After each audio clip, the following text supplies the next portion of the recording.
Hey guys, it's Hunter. Welcome back to another episode of ASKgufish. You guys had some questions this week. I am going to answer them, but real quick before we get into it, you've probably seen other channels talk about it, but the spam situation on YouTube is insane right now. Without fail, every video there's some Russian bot or another spamming the comments. They've got my profile picture, they're telling people to message me over Telegram about the giveaway they've won or something. Hello fan, message me about guitar. I don't know what the f that terrible accent was, but that's not me. I don't use Telegram. I wasn't even really aware of what it was until a bot told me that I'd won my own giveaway. Wow, what a great surprise. So yeah, just be mindful of this garbage. Don't fall for it on this channel or anybody else's. Something quick you can look for: if a channel has over 100,000 subscribers, it'll have the little verified check mark next to it. So at least on here, if it doesn't have the check mark, it's not me. And we will be doing more giveaways at some point, but never over Telegram. Anyways, scammers. I know, such a brave thing to say. But let's move on. You guys had some questions over on Discord. Don't forget to join that if you haven't already. That's where I pulled the questions from first. Plus, it's an awesome community. We talk about a lot of guitar stuff, a bunch of completely not guitar-related stuff. There are a lot of memes. It's a really fun time. But in the meantime, questions. Smack that like button up. That actually really helps out with the ever-changing whims of the algorithm gods. Let's jump into it. Actually, before we get into your questions, this broke after I filmed everything else, but it's huge news and I wanted to throw it in the front of the video. Pantera is back, kind of. It's officially confirmed. Phil Anselmo and Rex Brown are going to be touring in 2023 with Zakk Wylde and Charlie Benante of Anthrax under the Pantera name. I feel bad for not knowing how to say Charlie's name. He is the drummer of fucking Anthrax. I apologize, we move. But I'm not really sure how I feel about this yet, because well, I never got to see Pantera. In fact, growing up in China, I never really got to experience Pantera at their peak. And I know on this channel there are a lot of younger viewers who, like me, might not really understand how important Pantera was or is. Pantera were massive. Look up Monsters of Rock Moscow in 1991. Metallica, Pantera, and AC/DC played to an estimated 1.6 million people. That's fucking nuts. For reference, that's about the population of Philadelphia. And Pantera is still huge. Go to any metal show, I can guarantee you'll at least hear Walk in between sets. So with this new tour, all the chance to see Pantera live, that's fucking incredible, right? But the idea of Pantera is so sacred in the rock and metal world. It's Dimebag Darrell, it's Vinnie Paul, it's Rex Brown, and it's Phil Anselmo. As a unit, that's Pantera. You know, this upcoming tour with the new star-studded lineup, I'm sure it's gonna be awesome. I'm sure the shows will be a ton of fun, and I would love to see them play together. Maybe even release some originals as a supergroup. But as Pantera, they're more than entitled to use the name, but it's not really Pantera. And there's something else about this that just isn't sitting quite right. Before he died, Vinnie Paul was very clear on a Pantera reunion. It was just never gonna happen. He said without Dimebag, it made no sense, and he likened it to, and this is a direct quote, trampling on his brother's legacy. He also never planned on speaking to Phil Anselmo again. And it's hard to say whether that would have changed. I mean, when people go through a lot, like, I don't know, being part of the biggest metal band on the planet together, time tends to heal, and you love to see it. But I don't know, they never got the chance to reconcile, and it seems kind of wrong, now that Vinny has no say in the matter, to go ahead to do the reunion and to call it Pantera without half of Pantera. Then again, Zakk Wylde, he was friends with them. He seems very respectful towards their legacy, and I don't think he'd commit to it unless he's confident they would have wanted it for the fans. And by the way, who better than Zakk fucking Wylde to fill in? If a reunion was ever gonna happen, he's the perfect guy. He's been saying for years, if asked, he would love to do it, and for years, everyone's been like, yes, that would be sick, and it is happening. Objectively, Zakk Wylde playing in Pantera is hype as fuck. All the same, I don't know, and it's extra weird with the backdrop of the Dimebag Dean guitar drama situation. The cynic in me wants to place a super long shot bet and say they're launching a new Dimebag guitar brand, and this is good publicity. But yeah, I think if they hadn't called it Pantera, it would be much less uncomfortable. Again, I think this lineup makes for an awesome supergroup. Like, if they dropped an album, it would be just non-stop banger after banger. I don't know, man. What do you guys think about the upcoming Pantera tour, about the new lineup? Are you gonna try and see them? Any and all thoughts? What are you thinking? Will you be reviewing the Eddie Munson Warlock from Stranger Things? No, probably not. A bit of background and upcoming spoiler alert, even though at this point you've had plenty of time to binge the series, so this is on you. Eddie Munson is a metalhead character in the new season of Stranger Things that's set in 1986. He plays Master of Puppets in the Upside Down, which is basically this hellish mirror universe to save the world. The scene is awesome. The metal gatekeepers are really mad about it, but we'll talk about that in a second. But back to Eddie. Since he's in the metal-themed Upside Down, he's obviously playing the most 80s metal guitar possible, a BC-rich Warlock. And, as it turns out, they're doing a limited run that you can actually buy one of these. It's an NJ Series USA custom shop run, so it's a really high-end collector's model. Alder body, bolt-on maple neck, ebony fingerboard with 24 jumbo frets, DiMarzio Super Distortion bridge, Activator X neck, Grover tuners, and Kaler trem. It's an 80s metal guitar, you gotta have a floating trem. Comes in Relic Crackle, that's the one that Eddie plays in the show. It's super 80s, and it also comes in liquid black. Special control cavity cover with engraved Netflix and Stranger Things logos, and a special Hellfire Club neck plate, which is Hawkins' own satanic cult / D&D club. I'm actually surprised this is a bolt-on. When I talked to the owner of BC Rich about their 2020 relaunch, he made a point to emphasize how all the models across both the Legacy and Modern collections were neck through. He said that was a key part of BC Rich's legacy and a big part of why he and other old school fans of the brand fell in love with BC Rich in the first place. So I would have assumed limited edition custom shop run replica of those golden year 80s models, it would also be neck through, but not the case with this model. I haven't done a great job of keeping up to date with the brand. Maybe they've introduced more bolt-ons since, and I guess, in fairness, bolt-on lets you do the cool neck plate. The price on these is $4,700 new before tax, and listen, I loved seeing Metallica and metal culture celebrated on Stranger Things. It's such a great show, and it's super popular. It's mainstream. It's a mainstream show that really celebrates metal culture and doesn't make a caricature out of it. That's really cool, and a super pointy BC Rich is perfect in the context of the show, but personally, nah, $5,000 for a pointy guitar is a bit rich for my blood, get it? Though there have been a couple that have sold on Reverb for less than $2,000, so I'm not really sure what's going on there. Either way, it would have been really sick if there was an import version released alongside the USA custom shop run. I bet you there were so many people looking for Warlocks after they saw that scene. Actually,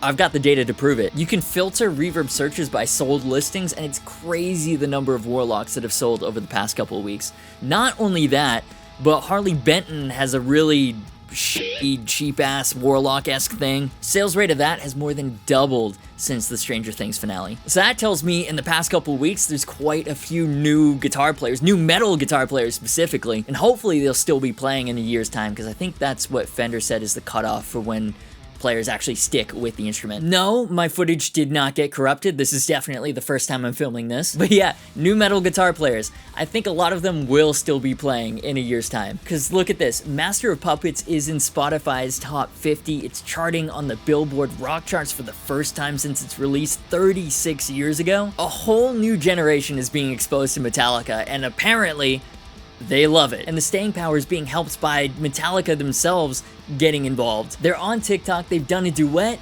playing Master with Eddie Munson. They're in the comments welcoming new members of the metal family, or at least their PR team is. But even so, they've made that engagement a priority, and getting new people into metal, embracing them, being the gateway drug, Metallica has always been great at that. It's part of why they're the biggest metal band in the world, one of the biggest bands period, and my favorite band of all time. There are no better ambassadors of metal than Metallica. On the opposite side of things, the absolute worst ambassadors is the army of gatekeepers, the fucking true metalheads or whatever. They show up anytime metal appears in mainstream media to, I don't know, call out bandwagon fans and flex their elitism. I don't know, it's so dumb. For example, this fucking guy, like, what are you trying to accomplish here? Like, yeah, okay, good job, guys. Now that you've bullied all the fucking posers, they're not coming back. They have no interest in understanding the metal community. They're not gonna listen to any more metal songs or listen to any more metal bands or pass whatever bullshit criteria you've made as the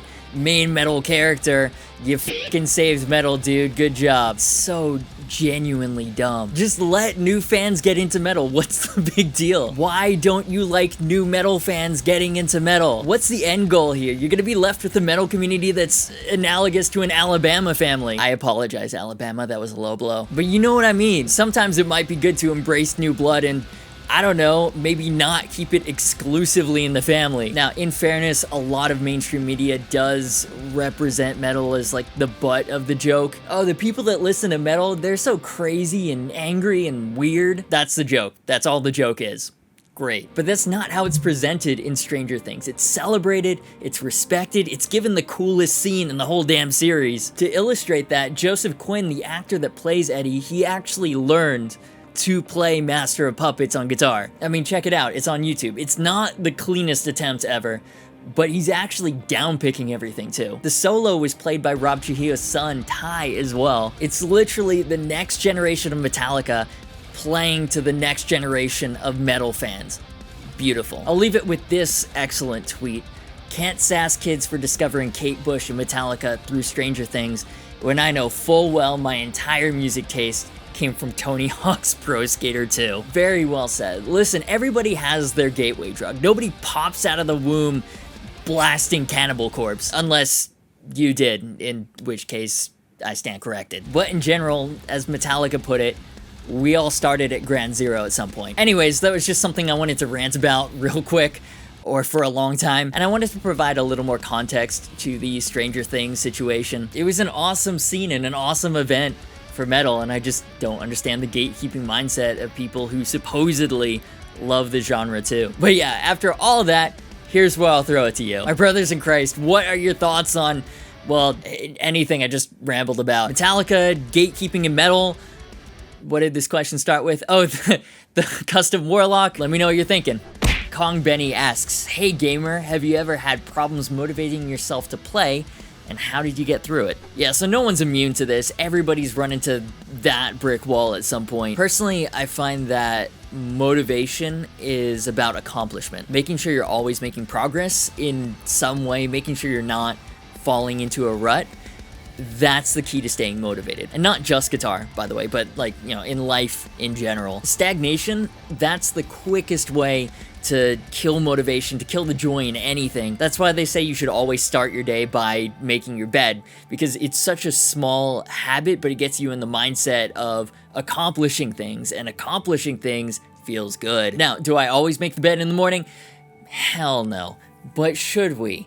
Definitely yes. And so bringing this back to guitar, and this is just for me, but I find that setting goals and setting challenges, that really helps. I'm not talking about practice routines or technical exercises, by the way. If that's what works for you, learning new techniques, building speed, that's definitely valid progress. But personally though, I just don't find that stuff very fun at all, and I know a lot of you are the same. So the way that I approach progress with the guitar is through writing riffs and building arrangements. And that's pretty much how the channel started. I had gotten stuck in this massive creative rut, so I was like, okay, every week I'm gonna write something new. And every week I wrote something different, maybe using a different technique, or maybe going for a different style.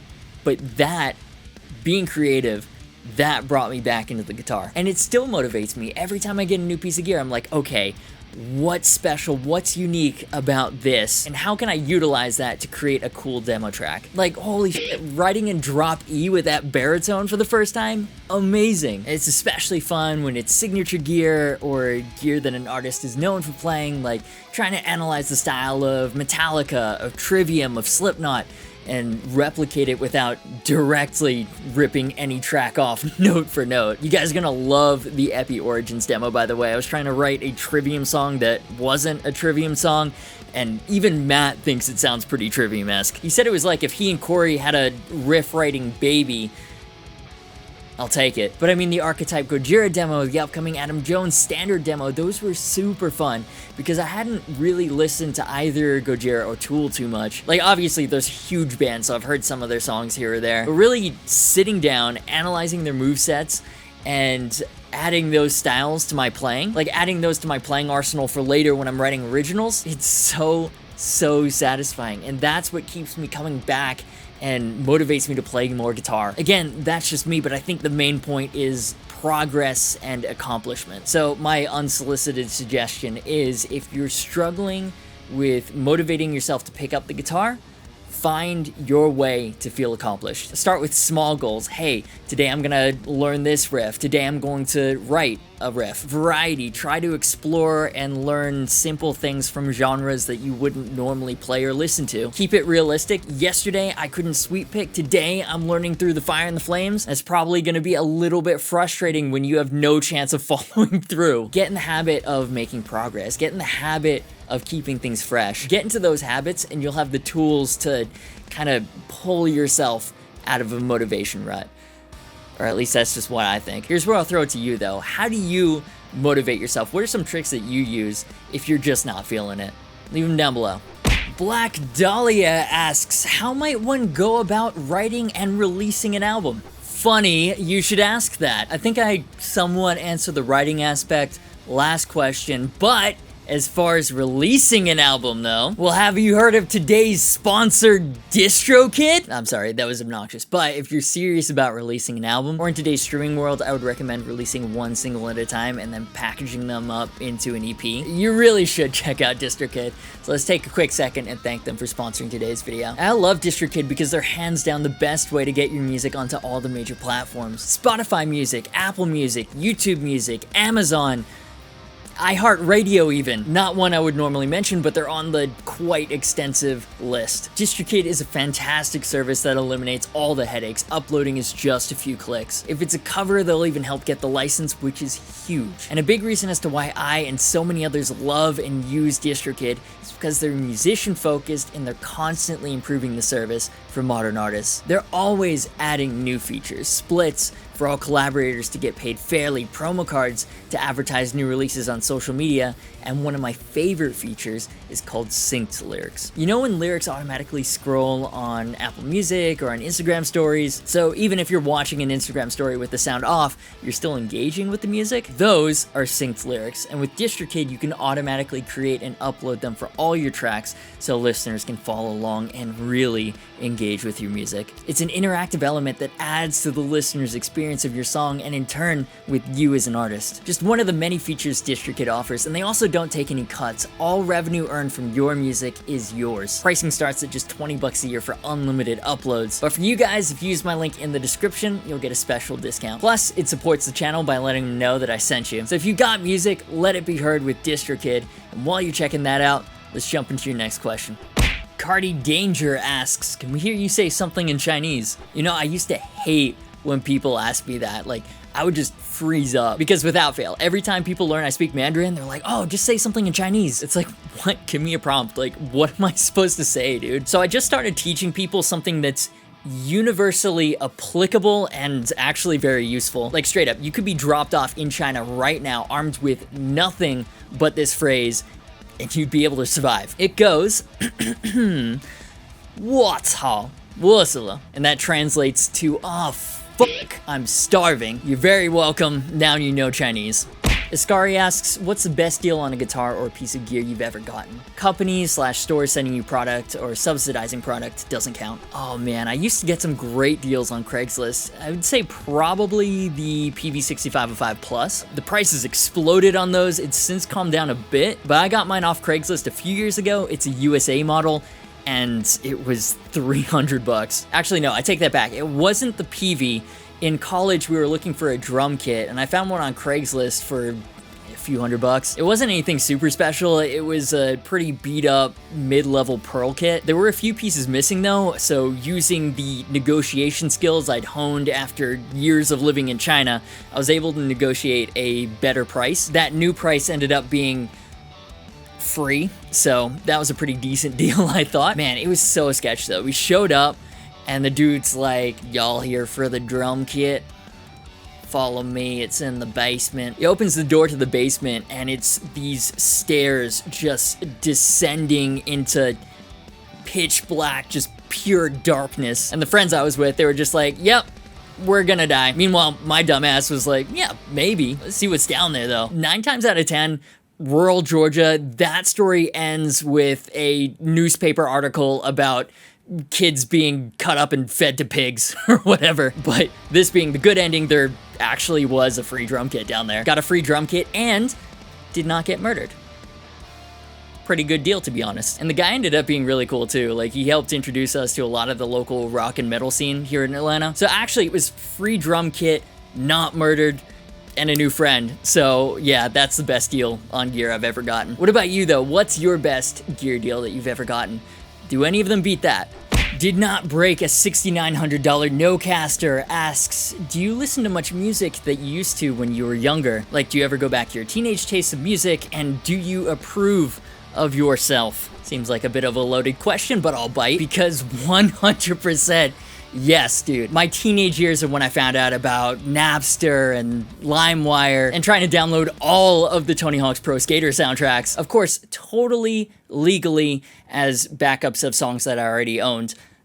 Obviously, taking no more questions on that front, but that got me huge into pop punk first. Blink-182, Sum 41 is still my favorite. I'm pretty sure I was trying to download Less Than Jake, and it ended up being Sum 41. A lot of you might be too young to remember Napster, Kazaa, LimeWire, but that shit was wild. Everything was mislabeled. The internet was so slow, especially this being China, right? So you'd spend an entire afternoon downloading, I don't know, Sum 41 dash Simple Plan dash all the small things 2 in parentheses .mp3 just for the song to end up being Bowling for Soup in ass quality, or even worse, just a straight up virus. It was the wild fucking West, let me tell you. But yeah, Sum 41, Chuck was and continues to be my shit. All Killer No Filler is also amazing. Like, I throw those riffs into demo videos all the time. Pop punk was my gateway drug into distorted guitars and into power chords, which led me nicely into the magic of nu metal. Not gonna lie to you, a lot of the nu metal that I listened to back in the day aged like hot milk. Sadly talking about you, Dry Kill Logic. For some reason, I've been on a huge Hybrid Theory kick lately, and back in the day, I didn't realize how insane Westmoreland was. Like,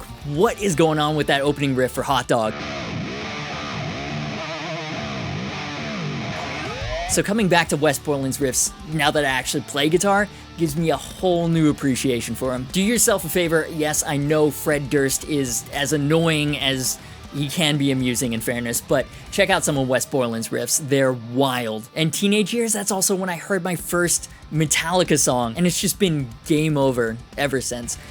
Genuinely, I can't explain it. First time I heard Metallica, something in my brain just clicked. It was like a light switch. It was sudden illumination, sudden enlightenment. It was a goddamn spiritual experience. It was just like, holy shit, this is it. This is what's been missing from my life. And yeah, I don't listen to them nearly as much now as I did back then, but they're still my favorite band of all time, and it's not even close. So I guess what I'm saying is my music taste just stopped developing in my teenage years. It's like I'm listening to the same type of stuff, just tuned lower and with more breakdowns. Obviously, man, there was some pretty whiny pop punk like Good Charlotte or Simple Plan, and just some straight up objectively bad nu metal that I'm not too proud of. But overall, pretty decent. You know what? I'm gonna give myself a passing grade. What about you though? Still listen to a lot of music that you listened to as a teenager, or hell nah? I feel like most people listen to at least a little bit of what they listened to as a teenager, if not just for the nostalgic vibes, but you know, that's when you're first developing your own music taste, and you're not just listening to whatever your parents listen to. But I don't know, I could be completely wrong. Foreskin Gasasimer Extreme, I'm sure that's how you pronounce that, asks, how did you meet Shiv? That's a funny story, actually. Shiv and I have known each other for a long time. She was one of the first people that I met when I moved to the US, and I was like, oh, fuck, she cute. And she was like, you swear too much and you listen to music that's too screamy. But 10 years later, yeah, not much has changed, except we have a kid and a house. We have a house and kid together. But yeah, Shiv's the best, man. Escape the friend zone with this one. Socks asked, unrelated to guitars, but have you seen the James Webb first image? kind of cool if you're into the space thing. Bro, yes, so you guys hear about this? The James Webb Space Telescope, it's a $10 billion telescope, the largest in space. It was launched last December. Its orbit is about 1 million miles above the surface of the Earth. The aim is to capture a glimpse of the earliest formed galaxies to understand our own, and man, they just released the first image, and yeah, worth all 10 billion of those dollars. It's the deepest look into space that we've ever gotten, and because of Einstein's theory of relativity, you're looking at an image that is 4.6 billion years old. It's a 4.6 billion year old snapshot of the universe, and it's freaking beautiful. Each one of those dots, they're not stars, they're entire freaking galaxies full of stars and planets and nebulas and who knows what else. The Tonewood snobs in the future are gonna be insane. Oh, I won't play this guitar because it's a bolt-on made of moon mahogany. Man, I freaking love space though. Like, thinking about conceptually how vast it is, it's literally infinite, which is freaking mind-blowing to think about, and it helps put things into context, right? Like, you know, you burn your toast in the morning, or a package gets lost, or a hard drive fails. In the cosmic sense, really not that big of a deal. But man, looking at that image, I'm low-key jealous of the far-off future generations. There must be so much cool shit out there to see, stuff we can't even comprehend, and they're gonna see it and play guitar on alien worlds. That's so cool. Hey, so keep this on your radar. New Harley Bentons I helped design have just dropped, the R446 series. I helped with the design, not the name. They basically said, hey, make our beginner metal guitar better and more interesting. So I did. Started by thinking about the Amarok and then distilling it down to the most important stuff. So think of them as really affordable Amaroks. The R446s are $150. We got the Amarok headstock, Amarok body outline, even the Amarok fingerboard inlay pattern. Then made them bolt-on, beveled flat top, high output ceramic humbuckers, 5-way switch to split them, 24 jumbo frets, and managed to put a hipshot style hardtail on them, and then some sick metallic finishes with matching headstocks. Blood metallic, plum metallic, green metallic, blue metallic, and graphite metallic, which is also available left-handed. So pretty cool for $150, and definitely more interesting looking colors than what you can normally get in that price range. Another one to keep on your radar, you guys made sure I could not rest until I was aware of the new Solar Singlecut that just dropped. Even Jordan texted me about it, saying it would give my signature a run for its money. We'll see, but them's fighting words, my friend. It's the GC 2.6 BOP Plus, basically a sandblasted Sunkai Solar with a set-through roasted maple neck and fingerboard, and holy shit, it's really cool. I'm not gonna lie. Never seriously considered a Singlecut with a roasted maple fingerboard before. I've seen Les Paul Customs with lighter colored fingerboards, and it looks kind of wrong. Like, the Gibson Les Paul Custom Classics had treated maple fingerboards, and they looked kind of cheap. But the Solar, I don't know if it's like because it's a pointy guitar or what, but it looks natural with it. It looks cool. Speaking of which, I've been talking to Solar about doing more videos. I know there's a lot of them to choose from, but if I were to demo another Solar, which one would you guys like to see? And now, of course, it's time to hear from yet another adoring fan. It's the high praise of the week. Nice, that sounded horrible. I bet Gretch is so happy they sent you a guitar so you could make a video without putting any thought into it whatsoever. You could at least act like you're blah blah blah blah blah blah. Okay, never mind. You know what? I'm just gonna stop it right there. Listen, for the record, there is a lot of stupid shit that happens on here, but only in the name of fun. There's a lot of thought and effort that goes into being entertainingly stupid. Like, an Evertune bridge doesn't just fall into a Hello Kitty Squire by accident. Okay, so I'll admit my knee-jerk reaction to this comment was, well, life can be beautifully poetic. Like how this dude's name is literally Dick, and he's being a bit of a penis. But you know what? Today, let's choose peace. The video you're shitting on, Dick, is one of the videos I enjoyed making the most. And yeah, you are correct. Gretch loved the video. And look, everyone's entitled to their opinion, but you got absolutely f***ing ratioed in the comments, so I don't know, Dick, maybe it's you. But that actually segues quite nicely into our next block, in case you missed it. Since last AskGufish episode, there have been some juicy uploads. Tried out an absolutely outrageous 30-inch scale length baritone Gretsch with a Bigsby. Tuned that sucker down to drop E for the demo track, channeled my inner Mick Gordon. It sounds wild, and it's legitimately the most amount of fun that I've had playing guitar in a long time. Dick is being a floppy phallus about it, but it's one of my favorite demo videos I've ever made. Genuinely, I highly recommend giving that one a watch. It's a really, really good one. Then there was a demo of the Slick SL52, $289 guitar, and most guitars around that price range are all, you know, kind of the same. This one takes a completely different route though. Special brass parts, custom-aged pickups,